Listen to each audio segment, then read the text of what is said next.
I gotta stop doing this to my favorite anime of the season. I really do. If you haven't noticed, I can never do Demon Slayer Kimetsu no Yaiba on time. I can never again. It's always something. This weekend it was the Taste of Charlotte and E3.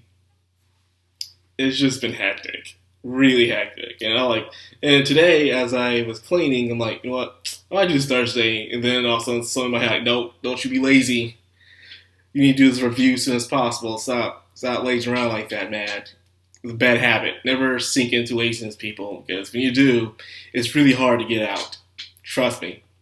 Anyways, without further ado, let's get into the review of Kimetsu no Yaiba, episode 10.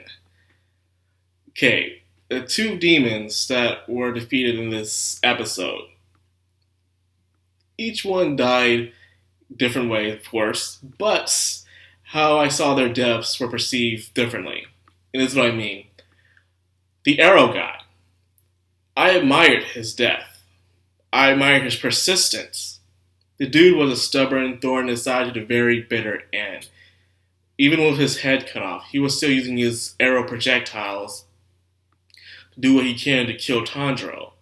Of course, thanks to Tanjiro's quick thinking and instincts, he was able to break any impact he had that those arrows were sending him to. Good thinking on you, Tanjiro. Good thinking. So even with that, that was not enough to kill Tanjiro. Even though his body was completely it was worn out. Because you being thrown around like that, even if you don't make an impact, can still do a lot of damage to your body. Especially when you're resisting the impact. Well, before it's coming, it hurts your body a lot. A lot of strain. He'll come back with some better muscles, but right now, he is torn apart right now. I know how that feeling is when your body is flexing in a different kind of way that you're not used to. And you're okay right then and there, but later on, you're going to be sore. It's like your muscles are like expanding and being torn apart and being brought back together. And that hurts. But even then, towards the end, the Arrow Demon just kept going at it. Even to the part where his head fully disappeared. Admirable. That was very admirable. He may be an enemy, but that was some good persistence he had on his side. So, props to him. Now, as for the female girl, the demon, the Tamari one, hers was a bit sad and pity. She had Muzan in high regard. She really did respect Muzan a lot, and she did anything she can to prove that she was a valuable pawn. So for her to spill the beans to say the secret to break the curse, not break the curse, but activate the curse, because Lady Tamio's blood causes a scent, or if she cut herself, it causes a scent, and it does different things. It makes people be honest, and she spilled some beans, caused the cells to pretty much activate against her. And the way she died was very, very sad. And especially how innocent and honest her thoughts were towards the end. How she wanted her Tamari ball, and just wanted someone to play with. A very childlike thought process for a very ferocious demon. So it makes you wonder, these demons from the very beginning, who were they before they turned to demons? Very sad indeed. But now, we also find out they weren't part of the Big 12. Because the Big 12, like most organizations such as Bleach, Hunter x Hunter, and so on and so forth, there's always some type of insignia to prove that you're part of that elite squad, most of the times. And this one is the numbers.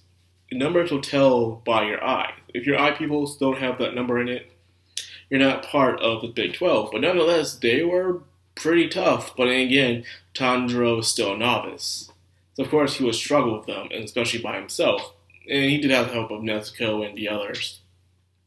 But they were not part of the Big 12.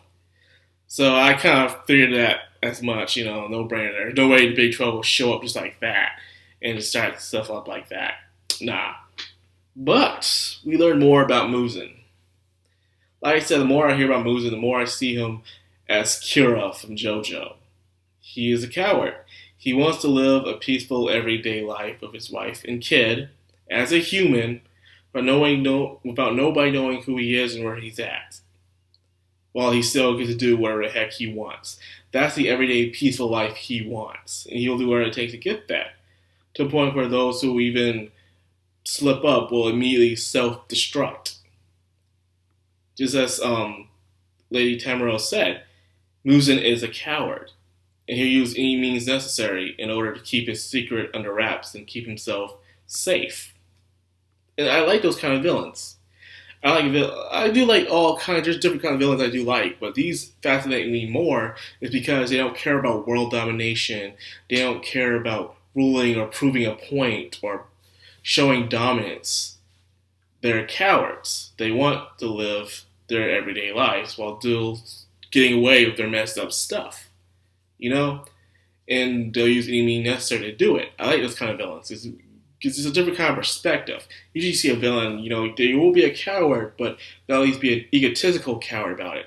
This guy does seem very egotistical because he doesn't want to stand out. Just like Kira. Kira is one of my most favorite bad guys in anime and manga. He's amazing.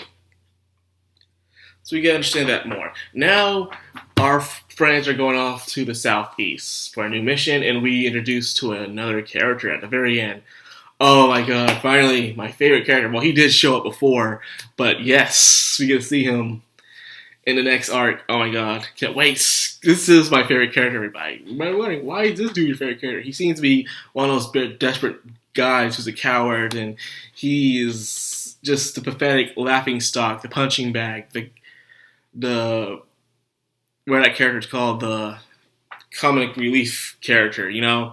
He is all those things, but more. So I can't wait. I can't wait for you guys to see what he can do. It's going to be amazing. I'm not sure it's going to be right then and there, but we'll see. We'll see. Can't remember that much of the manga all the way from that part for some reason, but it made me fall in love with him. He's a very good character. So anyways, that's like that first review. Hope you guys enjoy another light one. I can't say I promise I'll do it on time next time because it's just every time I try to do it on Saturday, I never can find a way to do it for some reason, let alone Sundays. I need to find a way to do Demon Slayer on time from now on and stop dilly-dallying. And hopefully I will find that. Well, until then, I hope you guys have a good day. I'm going to continue watching E3, see what else they're showing today, and hopefully it'll not be a big disappointment. Microsoft was pretty good, but it was just trailers, and most of that stuff wasn't exclusive.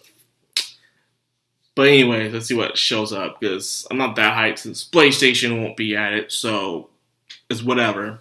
But I'll see what else is happening. So anyways, if you enjoy this channel, you like my content, talking about anime, manga, and all things weeb, help out by like, comment, subscribing, and of course, hit that bell icon so you get notified every time I upload. This is Madcrownxox Anime, signing out.